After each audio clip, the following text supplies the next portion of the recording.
Hello everyone, আসসালামু আলাইকুম। সবাইকে ওয়েলকাম করছি আমার ইউটিউব চ্যানেল শামিমা ইজি কিচেনে। আশা করছি সবাই অনেক ভালো আছেন।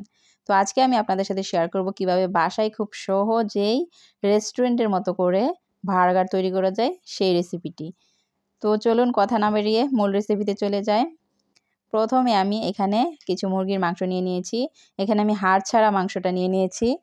আর সেখানে দিয়ে দিব হাফ চা চামচ লাল মরিচের গুঁড়া, হাফ চা চামচ হলুদ গুঁড়া, হাফ চা চামচ ধনিয়া গুঁড়া, আর দিব পরিমাণ মতো লবণ। এখানে আমি হাফ চা চামচ নিয়ে নিয়েছি। তারপর এখানে হাফ চা চামচ আদা বাটা, রসুন বাটা আর হাফ চা চামচ হচ্ছে জিরা বাটা। এই সবগুলো বাটা আমি একসাথে দিয়ে দিয়েছি। আর এখানে সামান্য পরিমাণ মানে হাফ চা চামচ হবে এখানে সয়া সস দিয়ে দিয়েছি। সবগুলো উপকরণ আমি একসাথে মাংসের সাথে খুব ভালো করে মিশিয়ে নিব। মিশিয়ে আমি এটি 1 ঘন্টার জন্য কিন্তু রেস্টে রেখে দিব। এটি অবশ্যই রেস্টে রেখে দিবেন, মিনিমাম আধা ঘন্টা হলেও রেখে দিবেন। তো 1 ঘন্টা পর আমি এখন এটি চলে আসলাম চুলায় তেলে ভাজার জন্য। তো চুলায় প্যানের মধ্যে আমি কিছু পরিমাণ মতো তেল দিয়ে দিয়েছি। সেখানে এই মাংসগুলো আমি ভেজে নিব। এটি কিন্তু একদম মিডিয়াম লো আঁচে ভাজতে হবে, কারণ না হলে কিন্তু মাংসটা সেদ্ধ হবে না। এই তো আমার এটি প্রায়ই ভাজা হয়ে গেছে। এখন আমি এটি সাইড করে নিয়েছি। আর বাকি যে তেলটুকু ছিল সেটুকু আমি এক সাইডে নিয়ে নিয়েছি। এখন এটি আমি একটি বাটিতে তুলে নিব।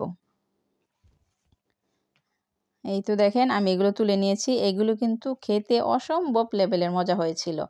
এটি আমি এক পিস মুখে দিয়ে দেখেছিলাম যে আসলে অনেক বেশি টেস্ট হয়েছিল, একদম দোকানের মতো। আর এদিকে আমি বার্গারের জন্য একটি সালাদ বানিয়ে নিব। এখানে আমি কিছু গাজর, শসা কুচি আর বাঁধাকপি কুচি নিয়েছি। আর আমি এখানে নিয়ে নিয়েছিলাম 2টি বার্গারের পিস। এটি মাত্র 10 টাকা দিয়ে 20 টাকা দিয়ে আমি 2টি বার্গারের পিস কিনে নিয়েছি। আর এখানে কিছু স্লাইস করে নিয়েছি টমেটো, গাজর আর শসা। আর এই মেয়োনিজটা আমি বাসায় তৈরি করে নিয়েছিলাম। এখান থেকে আমি 3 চা চামচ পরিমাণ মেয়োনিজ দিয়ে দিচ্ছি। এটির রেসিপিও কিন্তু আমার চ্যানেলে দেয়া আছে, আপনারা চাইলে দেখে নিতে পারেন। এই তো দেখেন এটি আমি খুব ভালো করে এই সালাদের সাথে মিশিয়ে নিব। এই তো আমার সালাদটা একদম একদম রেডি হয়ে গেছে। এখন এই পর্যায়ে আমি আরেকটা সস তৈরি করে নিব। এখানে আমি 3 চা চামচ পরিমাণ মেয়োনিজ নিয়ে নিচ্ছি। তারপর এখানে আমি 1 চা চামচ পরিমাণ টমেটো সস দিয়ে দিয়েছি। এই তো আমার সসটাও একদম রেডি হয়ে গেছে।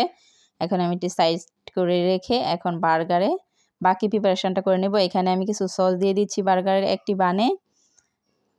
এই তো সসটা ভালো করে মিশিয়ে তারপর এখানে টমেটো স্লাইস করা টমেটোগুলো দিয়ে দিচ্ছি। তারপর সেই সালাদটা দিয়ে দিব, সেই সালাদটা যেটা তৈরি করেছিলাম। আর দিয়ে দিব এখানে সেই মুরগির মাংসটা। এই তো অর্ধেকটা মাংস আমি এখানে দিয়ে দিয়েছি। এখন আরেকটা দ্বিতীয় লেয়ার দিব আমি এখানে। এখানে কিছু গাজর আর শসা দিয়ে দিয়েছি। তারপর উপরে আমি বাকি বানটা দিয়ে এভাবে লাগিয়ে নিব। এই তো ঠিক একই প্রসেসিংয়ে আমি বাকি বার্গারটাও নিয়ে নিব। আমি এখানে একটি লম্বা বার্গার বানিয়েছি, একটি গোল বার্গার বানিয়েছি। এই তো দেখেন আমার 2টি বার্গার একদম রেডি। এখন আমি চলে যাব চুলায় এগুলো ভাজার জন্য।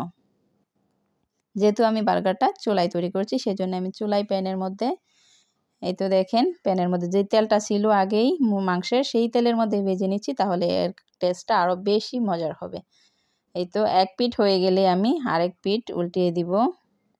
এই তো এটি খুব সাবধানে কিন্তু উল্টাতে হবে। আমি সামান্য একটু ঢেকে দিব, তাহলে কিন্তু এটি খুব ক্রিস্পি হবে। এই তো দেখেন ভিউয়ার্স আমার বার্গারগুলো ভাজা হয়ে যাচ্ছে। এটি কিন্তু খুবই লো আছে কিন্তু ভাজতে হবে, একদম চুলার আঁচটা লোতে রাখতে হবে। এই তো দেখেন ভিউয়ার্স আমার বার্গারটা একদম পুরোপুরিভাবে হয়ে গেছে। এখন খাবারের জন্য এটি রেডি। আপনারা চাইলে কিন্তু আমার রেসিপিটি ফলো করে খুব সহজেই বাসায় এভাবে ঝটপট বার্গার তৈরি করে নিতে পারবেন। তো ভালো থাকবেন সবাই। আজকের মতো এখানে বিদায় নিচ্ছি। আল্লাহ হাফেজ।